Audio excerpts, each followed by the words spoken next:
আজকের জার্নিটা ছিল একেবারে অসাধারণ। সাধারণত ফেনী দাগনভূঞা থেকে ঢাকা পর্যন্ত 4 থেকে 5 ঘন্টা লাগে ট্রাফিক জ্যামের জন্য, সেখানে মাত্র 2 ঘন্টা 50 মিনিটে আমি পৌঁছাই গেছি ঢাকায়। আজকের সফরটা কেমন ছিল এটা জানাবো আজকের এই ভিডিওতে। চলো শুরু থেকে শুরু করা যাক। দাগনভূঞা ইসাক মার্কেটে অপোজিটে চলে আসলাম বাস স্টেশনে। ড্রিম লাইন কাউন্টারে এসে ফেনী দাগনভূঞা থেকে ঢাকা যাত্রাবাড়ি যাওয়ার জন্য টিকিট নিয়ে নিলাম। জনপ্রতি আমাদের টিকিট ভাড়া আসছে 410 টাকা। আপনি যদি ঢাকার আরও অন্যান্য জায়গায় নামতে চান হয়তো ভাড়া কম বেশ হতে পারে। বাসে উঠে গেলাম। বাসটা এখন রওনা দিচ্ছে ঢাকার উদ্দেশ্যে।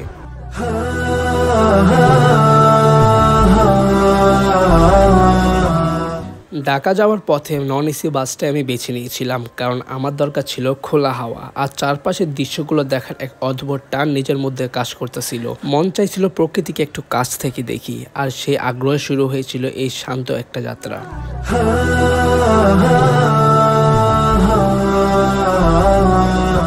বাস একটু চলার পথেই টুপটাপ বৃষ্টি পড়তেছিল।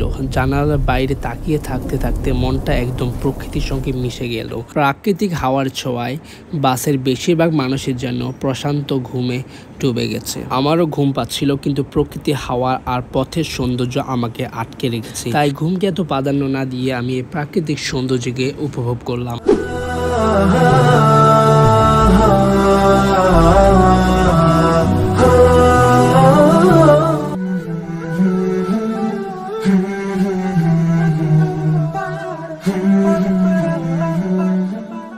ঠিক টানা 1 ঘন্টা সফর করার পর পৌঁছাই গেলাম কুমিল্লা। বাসের হেল্পার সর্বোচ্চ 20 মিনিট সময় দিয়েছে জরুরাত খাওয়া দাওয়ার এবং নামাজ শেষ করার জন্য। এটি হচ্ছে কুমিল্লা গোল্ডেন হাইওয়ে রেস্টুরেন্ট, যেখানে আমাদের বাসটা থেমেছে। প্রথমত বাস থেকে নেমে আমরা জোহর নামাজটা পড়ে ফেললাম।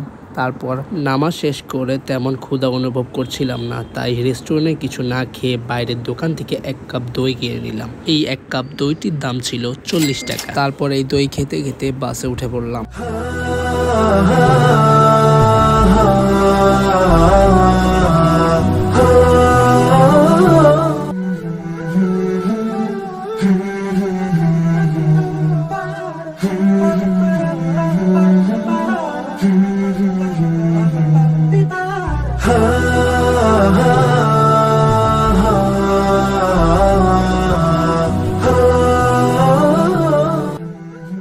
নদীটার দিকে চোখ পড়তে মুগ্ধ হয়ে গেলাম। কি অদ্ভুত লাগছিল সেটা।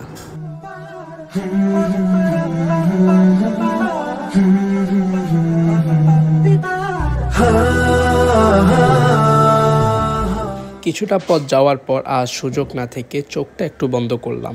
ছোট্ট একটা ঘুমের পর চোখ মেলেই দেখি পৌঁছে গেছি আমার ঢাকা যাত্রাবাড়ি। আজকের ভিডিওটি ছিল আমার অনুভূতি থেকে করা। ভিডিওটি কেমন হয়েছে অবশ্যই জানাবা। ভিডিওতে একটি লাইক করে রাখো, চ্যানেলটিকে সাবস্ক্রাইব করে রাখো পরবর্তী ভিডিও পাওয়ার জন্য। আল্লাহ হাফেজ।